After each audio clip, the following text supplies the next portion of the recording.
नमस्कार विद्यार्थी मित्रांनो, आपण संस्थात्मक वित्त व्यवस्थापनाची ओळख हे प्रकरण अभ्यासतोय आणि त्या अनुषंगाने आपण व्यवसायामध्ये भांडवलाची आवश्यकता जी आहे त्या आवश्यकतेचा विचार करतोय आणि त्याला अनुसरून स्थिर भांडवल म्हणजे काय आणि खेळते भांडवल म्हणजे काय याचा विचार जो आहे तो विचार आपल्याला करायचा आहे. मागच्या लेक्चरमध्ये आपण स्थिर भांडवल म्हणजे काय याचा विचार जो आहे तो विचार आपण तिथे केलेला आहे. तर तिथे स्थिर भांडवल जे आहे तर स्थिर भांडवल म्हणजे स्थिर मालमत्ता किंवा संपत्ती जी आहे ती संपत्ती, त्याच्यामध्ये जमीन, इमारत, यंत्रसामुग्री याचा समावेश जो आहे तो समावेश केला जात असतो. आणि हे भांडवल जे आहे हे व्यवसायामध्ये दीर्घ कालावधीसाठी आणि जर विचार केला गेला तर कायमस्वरूपी हे भांडवल जे आहे हे भांडवल व्यवसायामध्ये असते. आणि ह्या भांडवलाची गरज जी आहे ही गरज किंवा या भांडवलाची उभारणी जी आहे ही उभारणी केव्हा केली जाते तर कंपनीच्या स्थापनेच्या वेळी जी आहे त्या स्थापनेच्या वेळी या भांडवलाची उभारणी जी आहे किंवा या भांडवलामध्ये गुंतवणूक जी आहे ती गुंतवणूक केली जात असते. तसेच कंपनीचा विस्तार जो आहे तो विस्तार करायचा असेल, आधुनिकीकरण करायचं असेल किंवा नवीन साधनसामुग्री खरेदी करायची असेल त्यावेळेस स्थिर भांडवल जे आहे या स्थिर भांडवलामध्ये गुंतवणूक जी आहे ती गुंतवणूक केली जात असते. आता स्थिर भांडवल जे आहे तर स्थिर भांडवलामध्ये जी गुंतवणूक केली जाते या इथे दीर्घ कालावधीसाठी वापर जो आहे तो वापर केला जात असतो आणि अशा प्रकारची गुंतवणूक जी आहे ती गुंतवणूक जोखीम जी आहे ती जोखीम घेऊन येत असते. आता भांडवल बाजारातून स्थिर मालमत्ता खरेदीसाठी उद्योजक जो आहे तो उद्योजक निधी मिळवतो. म्हणजे स्थिर मालमत्ता खरेदीसाठी स्थिर मालमत्ता जी आहे त्या स्थिर मालमत्ता खरेदीसाठी उद्योजक निधी मिळवतो किंवा त्यासाठी भांडवल उभारणी करतोय. तर ती भांडवल उभारणी करण्यासाठी तो काय करतोय, भागांची विक्री जी आहे ती भागांची विक्री करतो, त्यानंतर कर्जरोख्यांची विक्री करतोय आणि बंधपत्र जे आहे त्या बंधपत्रांची विक्री केली जाते किंवा दीर्घ मुदतीचे कर्ज जे आहे ते कर्ज घेतले जाते. भाग जे आहे ते भाग, त्याप्रमाणे कर्जरोखे, बंधपत्रे किंवा दीर्घ मुदतीच्या कर्जाचा विचार जो आहे तो विचार करून या भांडवलाची उभारणी जी आहे ती उभारणी केली जात असते. त्यानंतर आपण या भांडवलाच्या आवश्यकतेवरती परिणाम करणारे घटक जे आहे ते घटक, या भांडवलाची आवश्यकता जी आहे ती आवश्यकता कशामुळे निर्माण होणार आहे त्या घटकांचा विचार केला. मग त्या अनुषंगाने आपण व्यवसायाचं स्वरूप बघितलं, आकारमान बघितलं, व्याप्ती, व्यवसायाचं स्वरूप जे आहे ते स्वरूप कशा प्रकारचं आहे त्यानुसार तिथे स्थिर भांडवलाची गरज जी आहे ती गरज निर्माण होत असते. त्याचप्रमाणे व्यवसायाची व्याप्ती किंवा जुनी मालमत्ता जी आहे ती जुनी मालमत्ता घेतलेली असेल, त्यानंतर भाडेतत्वाने घेतलेली असेल, आंतरराष्ट्रीय स्थिती कशा प्रकारची आहे, अर्थव्यवस्थेचा कल, लोकसंख्येचा कल कशा प्रकारे आहे, हे सगळे घटक जे आहे हे घटक स्थिर भांडवलाच्या आवश्यकतेवरती परिणाम जे आहे ते परिणाम करत असतात. आता आपल्याला पुढे जे बघायचं आहे ते म्हणजे खेळते भांडवल म्हणजे काय आणि खेळत्या भांडवलाच्या आवश्यकतेवरती परिणाम करणारे घटक. आता खेळते भांडवल जे आहे तर या खेळत्या भांडवलालाच कार्यकारी भांडवल, चालू भांडवल किंवा अभिसरण भांडवल असं देखील म्हटलं जात असतं. आता इथे खेळते भांडवल, कार्यकारी भांडवल, चालू भांडवल, अभिसरण भांडवल याचा शब्दशः अर्थ जो आहे तो शब्दशः अर्थ विचारात घेण्यापेक्षा आपण व्यवहारामध्ये ज्या अर्थाने ते शब्द विचारात घेतोय त्या अर्थाने हे शब्द जे आहे ते शब्द आपल्याला विचारात घ्यायचे आहे. आता खेळते भांडवल जे आहे त्या खेळत्या भांडवलामधला आणि स्थिर भांडवलामधला महत्त्वाचा फरक जर आपल्याला लक्षात घ्यायचा असेल तर स्थिर भांडवलाची उभारणी जी आहे ती उभारणी दीर्घ कालावधीसाठी जी आहे ती दीर्घ कालावधीसाठी मालमत्ता खरेदी, स्थिर स्वरूपाची मालमत्ता खरेदी करण्यासाठी स्थिर भांडवलाची उभारणी केली जात असते. तर खेळत्या भांडवलाची उभारणी जी आहे ती अल्प कालावधीसाठी आणि दैनंदिन व्यावसायिक कार्य जे आहे ते दैनंदिन व्यावसायिक कार्य पार पाडण्यासाठी इथे खेळत्या भांडवलाची उभारणी जी आहे ती खेळत्या भांडवलाची उभारणी केली जात असते. आता व्यवसायाचं जे काही कामकाज आहे आपण बघितलं की व्यवसायाच्या सुरुवातीच्या काळामध्ये किंवा व्यवसाय जो आहे त्या व्यवसायाचं आधुनिकीकरण करायचं आहे, विस्तारीकरण करायचं आहे, त्या काळामध्ये स्थिर भांडवलाची उभारणी केली जाते.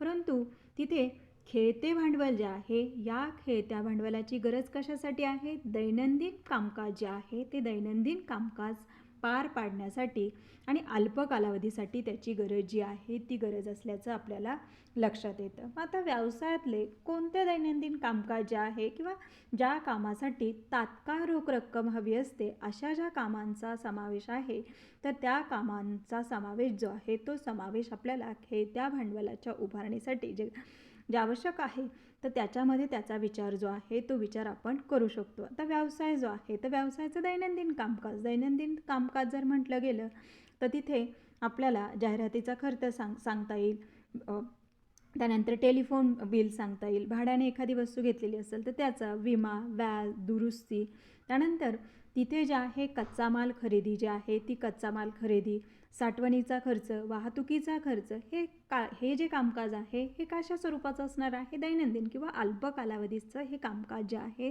ते कामकाज असणार आहे. मग हे कामकाज पार पाडण्यासाठी ज्या भांडवलाची गरज असते त्याला काय म्हणता येईल, आपल्याला खेळतं भांडवल असं म्हणता येईल. आता व्यवसाय करण्यासाठी आवश्यक असणारा कच्चा माल जो आहे तो कच्चा माल खरेदी करायचा असतो. त्यानंतर उत्पादित वस्तूचा साठा जो आहे तो साठा करून ठेवायचा असतो.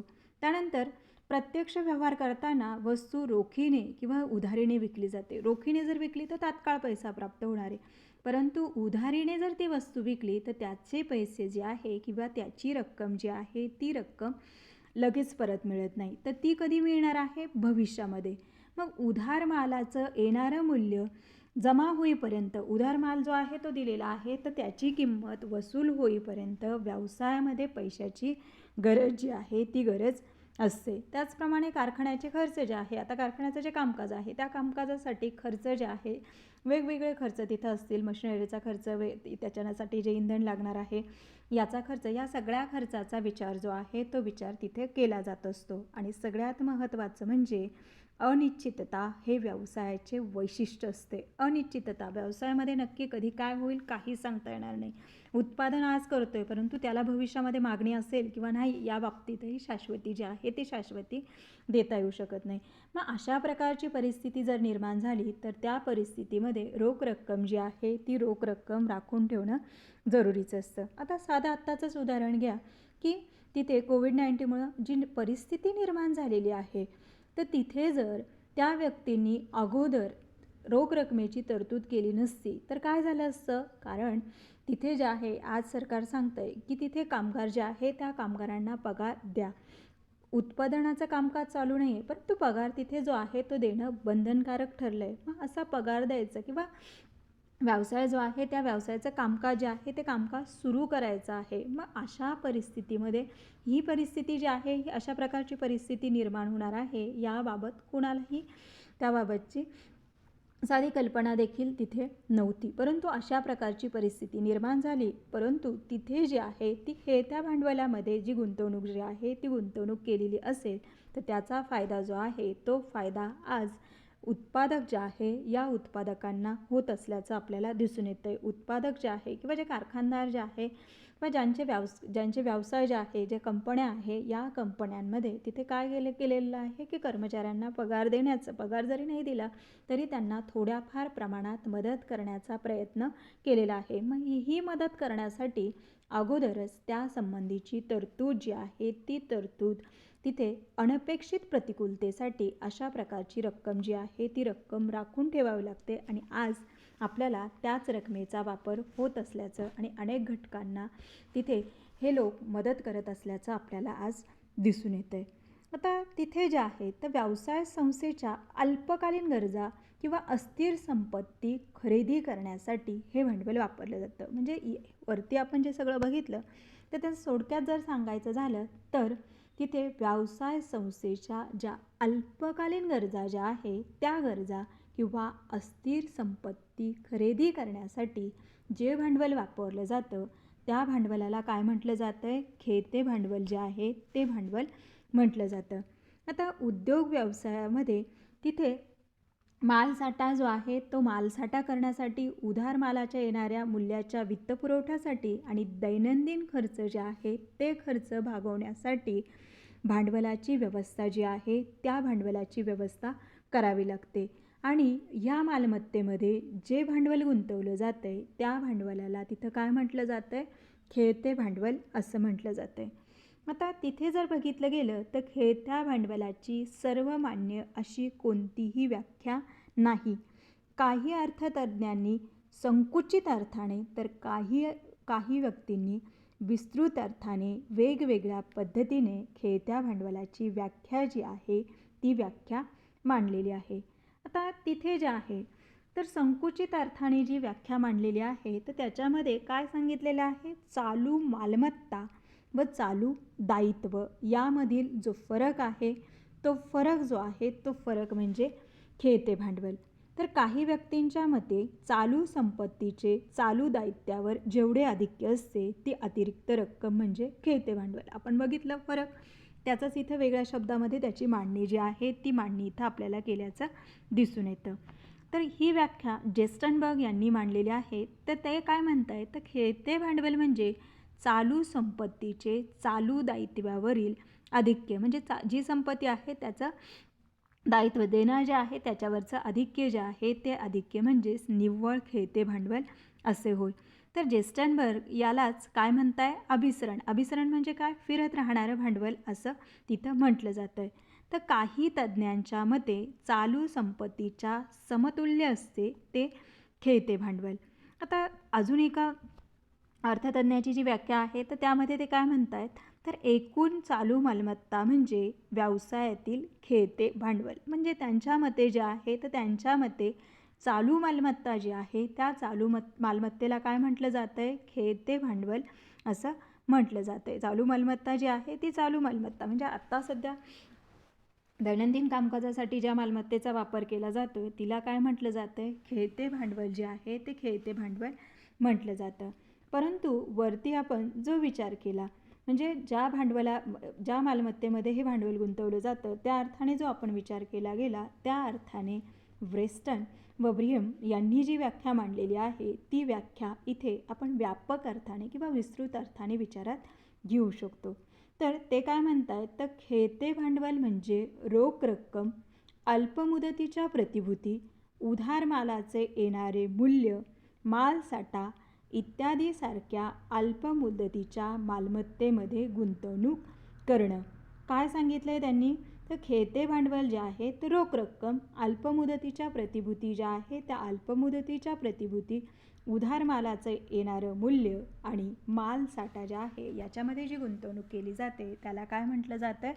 खेळते भांडवल असं म्हटलं जातं आहे. आता खेळत्या भांडवलाचे एवढं आपण व्याख्या बघितल्या, अर्थ बघितला, तर हे सगळं आपण एका तक्त्यामध्ये जर बघितलं तर ते आपल्याला चटकन लक्षात येईल. तर खेळतं भांडवल म्हणजे आपण काय म्हणतोय तर खेळत्या भांडवलाला तात्पुरतं भांडवल असं म्हटलं जातं आहे. तात्पुरतं का म्हटलं जातं आहे? कारण ते अल्प मुदतीसाठी उभं केलं जातं आहे. उदाहरण द्यायचं झालं तर कच्चा माल जो आहे तो कच्चा माल खरेदी करण्यासाठी, कच्चा माल जो आहे तो व्यवसायामध्ये जो आहे तर तो काय केला जातो? खरेदी केला जातो. तात्काळ त्याच्यावरती प्रक्रिया जी आहे ती प्रक्रिया करून उत्पादित मालामध्ये त्याचं रूपांतर होत असतं. अशा प्रकारे अत्यंत कमी कालावधीसाठी या भांडवलाची उभारणी केली जात असते. त्याचप्रमाणे मालसाठा करून किती दिवस करणार आहे तर विशिष्ट कालावधीसाठी तो मालसाठा करून त्याची विक्री जी आहे ती विक्री केली जात असते. आता खेळते भांडवल जे आहे या खेळत्या भांडवलाचा जर विचार केला गेला तर याचा वापर कुठे होतोय? दैनंदिन व्यवहार जे आहे त्या दैनंदिन व्यवहारामध्ये याचा वापर जो आहे तो तिथे होत असतो. आणि इथे जे आहे तर खेळते भांडवल कशाच्या स्वरूपात आहे? रोख रकमेच्या स्वरूपात किंवा उधार मालाचं येणारं मूल्य जे आहे याच्या स्वरूपात असतं. आणि या भांडवलाचा परतावा त्वरित मिळतो. त्वरित का मिळतो? कारण तिथे जे आहे त्याचा कालावधी जो आहे तो कालावधी अल्प कालावधी आहे. अल्प कालावधीसाठी तो गुंतवला जातो आहे. त्यामुळे त्वरित परतावा तिथे मिळत असतो आणि कालावधी कमी असल्यामुळे जोखीम जी आहे ती जोखीम तिथे कमी असल्याचं आपल्याला दिसून येतं. आणि खेळत्या भांडवलाची उभारणी जी आहे ती उभारणी करण्यासाठी अल्पमुदतीचे जे कर्ज आहे ते कर्ज तिथे घेतले जातात किंवा ठेवी ज्या आहे त्या ठेवी स्वीकारल्या जातात आणि त्या माध्यमातून खेळते भांडवल जे आहे ते खेळते भांडवल तिथं उभं केलं जात असते. खेळतं भांडवल म्हणजे काय, तर तिथे जे आहे ते व्यवसायाचं दैनंदिन कामकाज जे आहे ते कामकाज सुरळीत पार पाडण्यासाठी जे भांडवल उभं केलं जातं त्याला काय म्हणता येईल, खेळतं भांडवल असं म्हणता येईल. आता आपल्याला खेळत्या भांडवलाच्या आवश्यकतेवरती परिणाम करणारे जे घटक आहे ते घटक आपल्याला बघायचे आहे. त्याच्यामध्ये त्यांनी आपल्याला किती घटक दिलेले आहे, 10 घटक जे आहे ते 10 घटक त्यांनी दिलेले आहे. आता खेळत्या भांडवलाची आवश्यकता मोजण्यासाठी अचूक मानक जे आहे ते अचूक मानक नाही. मानक म्हणजे आपण काय सांगतो की खेळत्या भांडवलाची गरज आहे ते मोजण्यासाठी जे साधन आहे ते अचूक साधन नाही आहे. व्यवसाय ज्या आर्थिक वातावरणामध्ये कार्यरत आहे तसेच इतर अनेक गोष्टींवर विचार करून खेळत्या भांडवलाचे प्रमाण निश्चित केलेले आहे. व व्यवसाय जो आहे त्या व्यवसायाचं आर्थिक वातावरण जो आहे त्या आर्थिक वातावरण व्यवसायामध्ये पैशाची जी स्थिती आहे ती स्थिती कशा प्रकारची आहे याचा आणि इतर अनेक जे बाबी आहे त्या बाबींचा विचार करून खेळत्या भांडवलाचे प्रमाण जे आहे ते प्रमाण निश्चित केलेले आहे. तर सर्वात पहिला घटक जो आहे तो म्हणजे व्यवसायाचं स्वरूप, त्यानंतर व्यवसायाचे आकारमान, विक्रीचे प्रमाण, उत्पादन चक्र, व्यापारी चक्र, खरेदी व विक्रीच्या अटी, उधारीवरील अंकुश, प्रगतीचा व विकासाचा वेग, व्यवस्थापनाची कुवत आणि बाह्य घटक. हे घटक जे आहे हे एकंदर 10 घटक खेळत्या भांडवलाच्या आवश्यकतेवरती परिणाम करत असतात. तर पहिलं जे आहे ते म्हणजे व्यवसायाचं स्वरूप जे आहे ते व्यवसायाचं स्वरूप. खेळत्या भांडवलाची आवश्यकता ही बऱ्याच प्रमाणात व्यवसायाच्या स्वरूपावर अवलंबून असते. व्यवसायाचं स्वरूप कशा प्रकारचं आहे त्याच्यावरती खेळत्या भांडवलाची आवश्यकता जी आहे ती आवश्यकता अवलंबून असते. आता दैनंदिन वापराच्या आवश्यक वस्तू ज्या आहे, दैनंदिन वापराच्या आवश्यक ज्या वस्तू आहे तर त्या वस्तूमध्ये गुंतवलेल्या व्यावसायिक संस्थांना तुलनेने कमी खेळत्या भांडवलाची गरज असते. कारण दायित्वाची काळजी घेण्यासाठी संस्थेत सतत व रोख रकमेचा ओघ सुरू असतो. दैनंदिन वापराच्या ज्या वस्तू आहेत तर या वस्तूंचं उत्पादन करणारे जे घटक आहेत त्यांना जे आहे तर त्यांना खेळत्या भांडवलामध्ये तिथे गुंतवणूक कमी प्रमाणात करावी लागते. कारण त्यांच्याकडे रोख रक्कम जी आहे ती रक्कम काय होते, तात्काळ जी आहे ती तात्काळ त्यांच्याकडे तिथे उपलब्ध होत असते. मग त्याची उभारणी जी आहे ती उभारणी त्यांना करावी लागत नाही. त्याचप्रमाणे सार्वजनिक उपक्रमांमध्ये सुद्धा ग्राहकाकडून रोख रक्कम सतत सुरू असते. आता सार्वजनिक उपक्रम जे आहे तर त्याच्यामध्ये आपण काय सांगू शकतो, प्रवासी वाहतूक जी आहे, गॅस, वीज यासारख्या सेवांचा जर विचार केला गेला तर त्याच्यामध्ये पैसा जो आहे हा पैसा ग्राहकाकडून तात्काळ उपलब्ध होतो. आपणही बघा की तिथे आपण जे आहे तर आपल्याला देखील आपण ज्यावेळेस वाहतूक करतो आपण काय करतो आहे तिथे तात्काळ जे आहे आपण बसने प्रवास केला, रेल्वेने प्रवास केला, तात्काळ पैसे काय करतो आपण तिथे देतो आहे. त्याचप्रमाणे गॅस घेतला, विजेचे बिल जे आहे हे काय करतो आहे आपण तात्काळ तिथे देत असतो. त्यामुळे तिथे जे आहे तर तिथे रोख रकमेचा ओघ किंवा रोख रक्कम सतत येत असते. त्यामुळे खेळत्या भांडवलाचं प्रमाण जे आहे ते प्रमाण कमी असतं. या उलट जर व्यवसाय चैनीच्या वस्तूंचा व्यापार करत असेल तर त्यासाठी मोठ्या प्रमाणात खेळत्या भांडवलाची आवश्यकता भासते. चैनीच्या वस्तू ज्या आहेत त्या वस्तूंचा व्यापार करत असेल तर खेळत्या भांडवलाची जास्त गरज असते. कारण या वस्तूंच्या विक्रीमध्ये सातत्य नसतं. चैनीच्या वस्तू ज्या आहेत तर तिथे कोणीही आपलं जरी उदाहरण घेतलं गेलं तर आपण आधी काय करणार आहोत, ज्यावेळेस आपण खरेदी करायला जाऊ किंवा काही घ्यायचं असेल तर आपण प्रायोरिटी कशाला देणार आहोत, तर आपल्या ज्या दैनंदिन वापराच्या वस्तू आहे त्या वस्तू आपण घेऊ आणि त्यानंतर जर आपल्याकडे पैसे शिल्लक असेल तर आपण चैनीच्या वस्तू ज्या आहेत त्या चैनीच्या वस्तू आपण विकत घेऊ. आता सध्या जी परिस्थिती निर्माण झालेली आहे या परिस्थितीमध्ये सुद्धा आपण पहिल्यांदा कशाचा विचार करतो आहे, आपल्याला दैनंदिन वापरासाठी ज्या वस्तू लागत आहेत त्याचा विचार करू. चैनीच्या वस्तूंची खरेदी जी आहे ती खरेदी आपण काय करतो आजच्या घडीमध्ये किंवा आजच्या स्थितीमध्ये आज आपण चैनीच्या वस्तूंची खरेदी जी आहे ती खरेदी पुढे ढकलतो आहे. परंतु दैनंदिन वापराच्या वस्तूची खरेदी पुढे ढकलू शकतो का, नाही. ती जी दैनंदिन वापराच्या वस्तू आहे त्याची खरेदी ही करावीच लागते. मग तिथे चैनीच्या वस्तू ज्या आहे याच्यामध्ये विक्रीमध्ये सातत्य नसते. तर तिथे त्याचं उत्पादन जे आहे ते उत्पादन केलेलं असेल तर तिथे जे आहे तर खेळत्या भांडवलाची गरज जी आहे ती गरज मोठ्या प्रमाणामध्ये असते. त्याचप्रमाणे वस्तूच्या वितरणाशी संबंधित संस्थेकडे ग्राहकाची मागणी पूर्ण करण्यासाठी भरपूर प्रमाणामध्ये मालसाठा तयार ठेवावा लागतो. आता वस्तूच्या वितरणाशी संबंधित संस्था जी आहे तर याच्यामध्ये आपण कसला विचार करू शकतो, तर मोठी किरकोळ भांडारे जे आहे ती किरकोळ भांडारे, दुकाने, मॉल्स यांना मोठ्या प्रमाणात खेळत्या भांडवलाची आवश्यकता असते. का बरं यांना मोठ्या प्रमाणात भांडवलाची गरज असेल, कारण तिथे ग्राहकांच्या सर्व मागण्यांचे समाधान एकाच छताखाली त्यांना करायचे असते. त्यामुळे विविध प्रकारच्या वस्तूंचा मोठ्या प्रमाणात साठा जो आहे तो साठा त्यांना उपलब्ध करून द्यावा लागतो. मग तिथे जे आहेत एकाच छताखाली जास्त वस्तू ज्या आहेत त्या उपलब्ध करून द्यायच्या आहे. वेगवेगळ्या ब्रँडच्या वस्तू ज्या आहेत त्या वस्तू तिथं आपल्याला मॉल्स, दुकानं जे आहे तिथं उपलब्ध होत आहेत. मग साहजिकच तिथे काय करावं लागणार आहे, त्यांना मोठ्या प्रमाणात गुंतवणूक करावी लागणार आहे आणि मोठ्या प्रमाणामध्ये स्थिर भांडवलाची गरज जी आहे ती गरज असणार आहे. त्याचप्रमाणे ग्राहकांना आकर्षित करण्यासाठी पतसुविधा. आता पतसुविधा जो आहे हा शब्द आपल्या लवकर लक्षात येणार नाही. आपण व्यवहारामध्ये जो शब्द वापरतो तो शब्द जर विचारात घेतला तर तुमच्या चटकन लक्षात येईल. तर पतसुविधा म्हणजे आपण तिथे काय सांगू शकतो की उधारीची सवलत जी आहे ती सवलत. बघा अनेक ठिकाणी जे आहेत अनेक ठिकाणी तिथे उधारीची सवलत जी आहे ती सवलत का दिली जाते, ग्राहकांना आकर्षित करण्यासाठी. मग ग्राहकांना आकर्षित करण्यासाठी पतसुविधा जी आहे ती पतसुविधा जर त्या संस्थेने पुरवलेली असेल तर तिथे सुद्धा खेळत्या भांडवलाची गरज जी आहे ती गरज काय असणार आहे, मोठ्या प्रमाणामध्ये खेळत्या भांडवलाची गरज असणार आहे. पुढे आपल्याला बघायचं आहे व्यवसायाचं आकारमान. व्यवसायाच्या आकारमानाचा अंदाज त्याच्या एकूण कार्यक्षेत्राच्या प्रमाणानुसार ठरवावा लागतो. व्यवसायाचं आकारमान जे आहे तर व्यवसायाचं कार्यक्षेत्र किती आहे याच्यानुसार त्याच्या कार्यमानाचा अंदाज जो आहे तो अंदाज येत असतो. जर कंपनी मोठ्या प्रमाणावर व्यवसाय करत असेल तर तिला खेळत्या भांडवलाची जास्त गरज जी आहे ती गरज असणार आहे.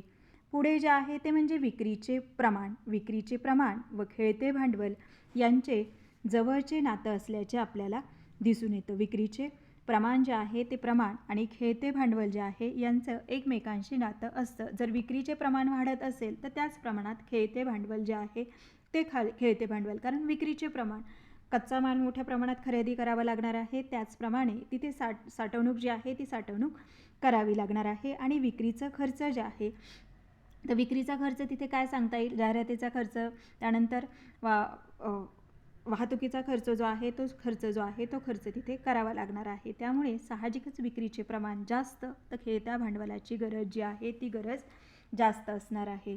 आता पुढचा घटक जो आहे तो म्हणजे उत्पादन चक्र. आता उत्पादन चक्र म्हटल्यानंतर तिथे चक्र म्हटल्यानंतर आपल्यासमोर हे चाक या अर्थाने तिथे लक्षात येते.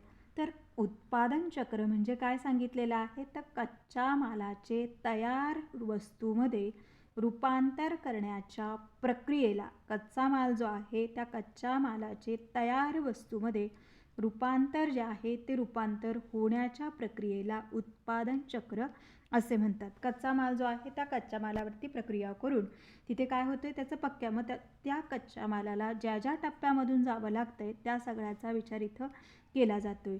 जर उत्पादन चक्राला लागणारा कालावधी मोठा असेल तर खेळते भांडवल जास्त लागेल आणि या विरुद्ध उत्पादन चक्राचा कालावधी जो आहे तो कालावधी कमी असेल तिथे काय लागणार आहे, खेळते भांडवल कमी लागणार आहे. कच्चा माल जो आहे तो कच्चा माल त्याच्यावरती प्रक्रिया केली जाते, ते सगळं जे घटक आहे ते घटक पक्की वस्तूपर्यंत रूपांतर होईपर्यंत हा मधला स्पॅन जो आहे तो स्पॅन. मग तिथे जे आहे तिथे जर मोठ्या प्रमाणात प्रक्रिया होत असेल तर तिथे काय लागणार आहे, कालावधी जास्त लागणार आहे. आणि त्याच्यामध्ये प्रक्रिया किंवा त्याच्यामध्ये जे कामकाज केलं जातं आहे त्याचा कालावधी जर कमी असेल तर साहजिकच काय लागणार आहे, या उत्पादन चक्राचा कालावधी जो आहे तो कालावधी कमी लागणार आहे. आता व्यापारी चक्र म्हणजे काय रे, तर व्यापारी चक्र म्हणजे तेजी मंदीची जी परिस्थिती असते त्या परिस्थितीला काय म्हटलं जातं आहे, व्यापारी चक्र.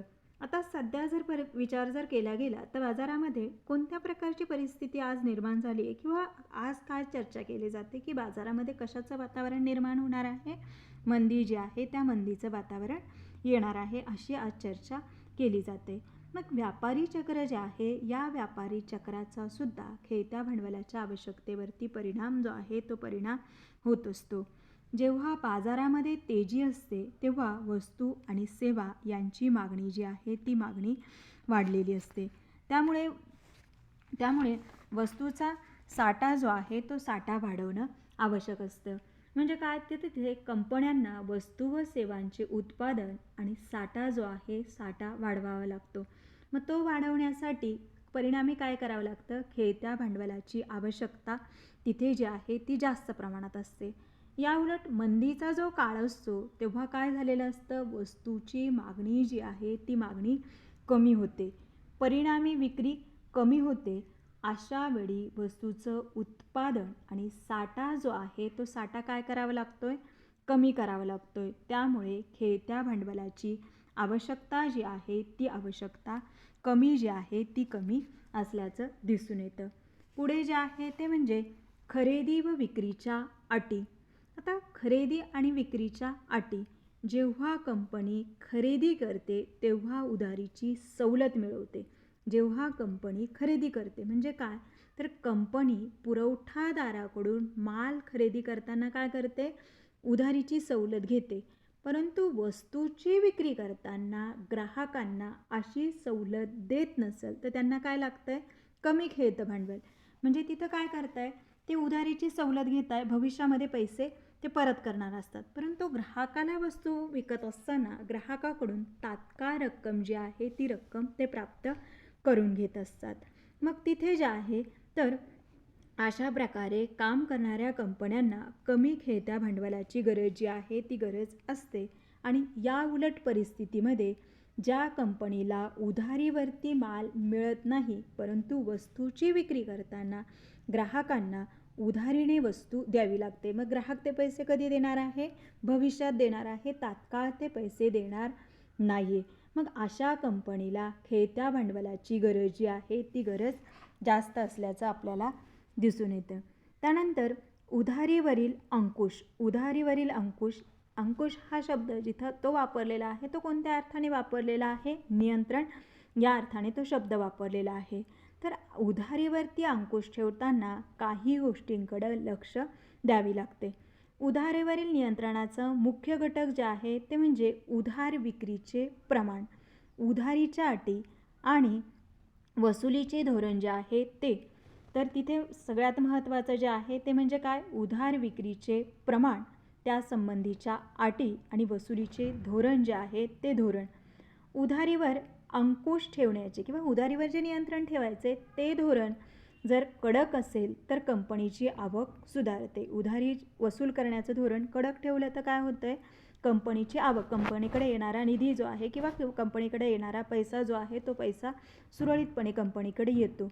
या उलट जर हेच धोरण उदार असेल तर वसुलीचा प्रश्न उभा राहतो. म्हणजे तिथे जे आहे तर वसुली करण्यासाठी तिथे उदार धोरण जे आहे ते धोरण जर अवलंबले असेल तर तिथे लोकांकडून पैसा जमा करणं जो आहे किंवा त्यांच्याकडून वसूल करून घेणं या संबंधीचा प्रश्न जो आहे तो प्रश्न निर्माण होत असतो.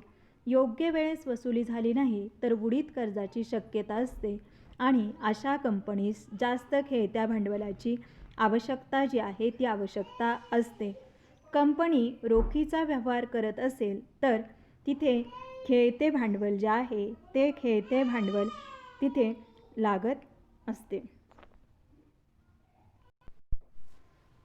पुढे जे आहे ते म्हणजे प्रगतीचा आणि विकासाचा वेग जो आहे तो वेग. कंपनीच्या उत्कर्षाबरोबर खेळत्या भांडवलाची गरजही वाढते, कारण एकूण विक्रीत मोठ्या प्रमाणात वाढ होते. कंपनीची प्रगती झाली किंवा कंपनीचा विकास जर झाला तर तिथे कंपनीचं उत्पादन जे आहे ते उत्पादन वाढणार आहे आणि साहजिकच तिथे कंपनीला जास्त भांडवलाची गरज जी आहे ती गरज असल्याचं आपल्याला दिसून येतं. त्यानंतर सगळ्यात महत्त्वाचा घटक जो आहे तो म्हणजे व्यवस्थापनाची कुवत. व्यवसायातील उत्पादन व वितरण यामध्ये योग्य समन्वय असेल तर खेळत्या भांडवलाची गरज कमी असते. उत्पादन आणि वितरण, व्यवसायामध्ये महत्त्वाचं काय आहे, उत्पादन आणि त्या उत्पादनाचं वितरण करणं, यामध्ये जर समन्वय असेल तर खेळत्या भांडवलाची गरज कमी असते. परंतु ह्या विभागामध्ये योग्य समन्वय नसेल तर खेळत्या भांडवलाची आवश्यकता वाढते, कारण कंपनीस कच्चा माल व पक्का माल यांचा मोठ्या प्रमाणात साठा करून ठेवावा लागतो. आता इथे जे आहे ते जर आपल्याला लक्षात घ्यायचं असेल तर तिथे आपल्याला काय लक्षात घ्यावे लागणार आहे की उत्पादन जे आहे ते उत्पादन केलं आहे आणि त्याची त्वरित जर विक्री झाली तर कंपनीला काय होतं आहे, रोख रक्कम तात्काळ प्राप्त होते. परंतु कंपनीने उत्पादन करून ठेवलं आहे, त्याचा साठा करून ठेवला आहे आणि वितरण जे आहे ते वितरण जर होत नसेल तर तिथे साहजिकच काय होणार आहे, खेळत्या भांडवलाची गरज जास्त लागणार आहे. म्हणजे कंपनीला कच्च्या मालासाठीही तिथे मोठ्या प्रमाणात गुंतवणूक करावी लागेल आणि पक्का माल जो आहे त्याची साठवणूक करण्यासाठी मोठ्या प्रमाणामध्ये खर्च जो आहे तो खर्च करावा लागणार आहे. मग अशा प्रकारे व्यवस्थापनाची कुवत जी आहे ही कुवत देखील व्यवसायाचं खेळत्या भांडवलाच्या आवश्यकतेवरती परिणाम करत असते. आणि त्यानंतर शेवटचा घटक जो आहे तो म्हणजे बाह्य घटक.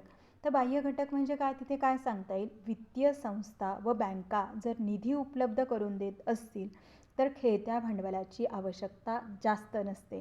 म्हणजे बँका कर्जाऊ भांडवल जे आहे हे कर्जाऊ भांडवल जर तिथे कंपनीला उपलब्ध होत असेल तर कंपनीला खेळत्या भांडवलाची जास्त आवश्यकता जी आहे ती जास्त आवश्यकता नसल्याचं आपल्याला दिसून येतं. आता पुढील जो भाग आपल्याला बघायचा आहे तो म्हणजे भांडवल संरचना जी आहे त्या भांडवल संरचनेचा विचार आपल्याला पुढच्या लेक्चरमध्ये करायचा आहे. धन्यवाद.